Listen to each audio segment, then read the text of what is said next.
I was shot dead by my son.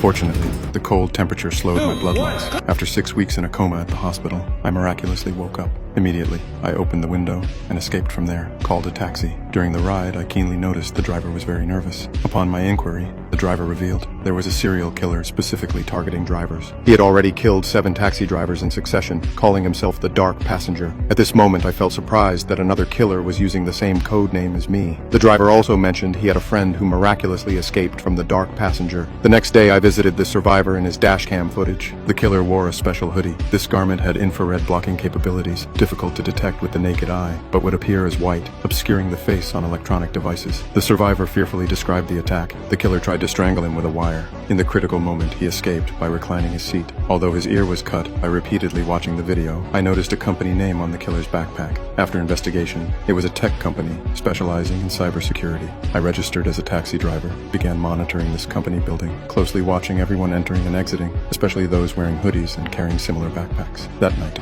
my phone suddenly rang. It was a passenger named Ronald requesting a ride. I immediately recognized that unique hooded figure. I deliberately walked up to him, pretending to be a tourist taking photos. Sure enough, only a blinding white light appeared on my phone screen. This characteristic confirmed he had found his target. Preparing for a new round of killing, I noticed Ronald walking toward another driver, immediately approached, pretending to be the driver, trying to compete for this business, attempting to lure him into my car. However, this killer was very cautious. He refused to ride in any vehicle, immediately turned and entered the subway station. This day, I finally received another ride request from Ronald, and I was ready to hunt. While waiting in my car, a woman asking for directions suddenly knocked on my window, startling me so that the syringe in my hand fell to the car floor after the woman left. When I bent down to search for it, Ronald had already sat in the back seat. During the drive, Ronald suddenly requested to change the route. When I showed hesitation, a wire was already around my neck. I was forced to drive toward a remote pier. I seemed to be in a desperate situation, but just as Ronald prepared to cut my throat, I began a desperate counterattack. I retrieved the fallen syringe from under the car, precisely injecting it into Ronald's neck. I had preemptively hidden a steel plate in my collar, prepared for his attack.